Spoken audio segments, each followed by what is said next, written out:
Historic flooding as Ida traveled across the Northeast. Parts of New York and New Jersey received up to a foot of rain as the New York City subway system shut down overnight. Newark Airport also suspended all flights. Ginger Z's in Passaic, New Jersey with more.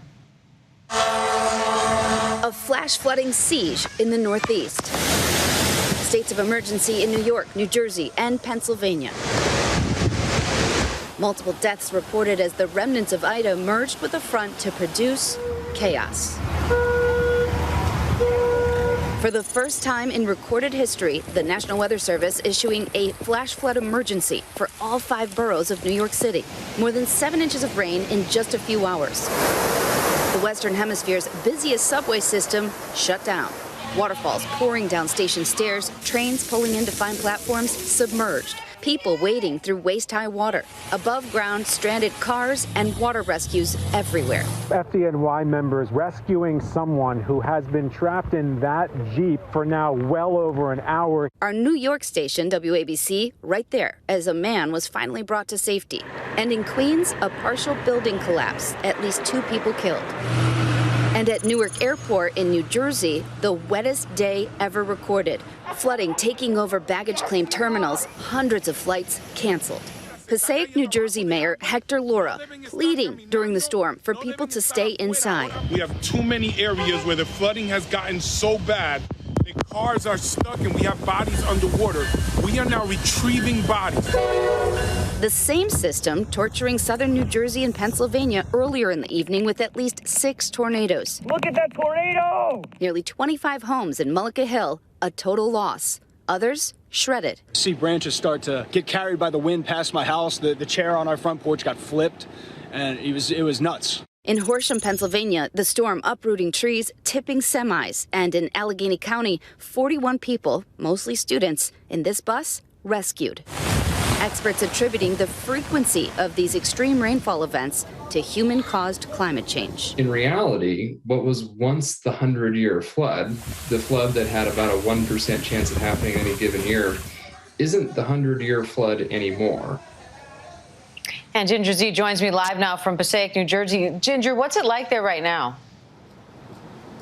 Well, the water is gone, but you can see a stranded vehicle there behind me. There's mud from the river, which is easily 2 blocks that way.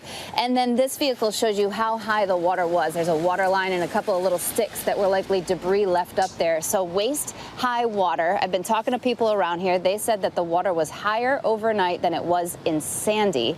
There are 2 people still missing here in Passaic, thought to have washed away in the river, at least 1 person dead. We're seeing debris fill the streets, and it's going to be a big day of people cleaning up not just their basements and first floors, but getting the roads cleared of vehicles. The roads, so many of them still closed this morning. It is really one of those moments, Diane, where you say, okay, this was so extreme, worse than we've ever seen.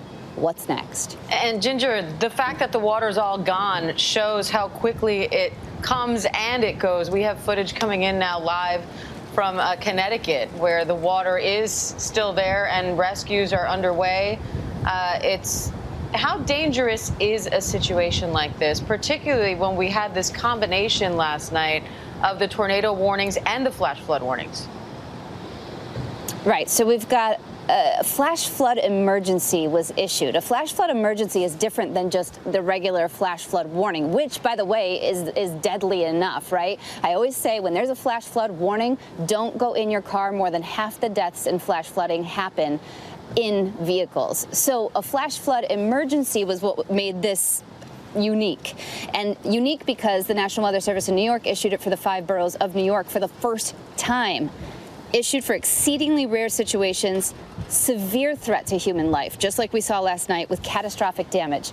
The most unfortunate part as we see that rainfall of more than 8 inches across this large swath, 3 to 5 inch per hour rainfall rates. The part that bothers me the most is we've been talking about Ida's remnants hitting this front, causing severe flash flooding for days. In the last 24 hours, the warnings were there. The communication, obviously, did not get through. And that's the part we need to work on top of sustainability and finding a way to live in a new climate reality with extremes. We're looking at footage now from Philadelphia. You can just see the tops of cars. These cars are completely submerged in water there. How long, Ginger, do you think it's going to take for not only the Northeast, but the country to recover from Ida's damage from the Gulf Coast all the way up? Well, the video that you were just seeing is the Schuylkill River in Philadelphia. The mayor there asking people who live in flood zones to stay in place because the rain's been gone for hours, but the river has been rising. It should crest any moment. It is going to crest close to record stage. They are seeing significant flooding even after the water pulls away. So we won't know the extent of damage from Ida for a few days, but we already saw millions and millions of dollars in damage. I was 36 hours ago. I was still in New Orleans and still seeing all of the collapsed buildings and then the water still standing in some of those parishes. So many parts of this country now feeling exactly how the rest, I guess that brings us together in some sick way, even when you look at the fires in those extremes and all the people out of their homes this morning in South Lake Tahoe. It's amazing to see the broad impact this storm has had. Ginger Z in Passaic, New Jersey. Ginger, thank you.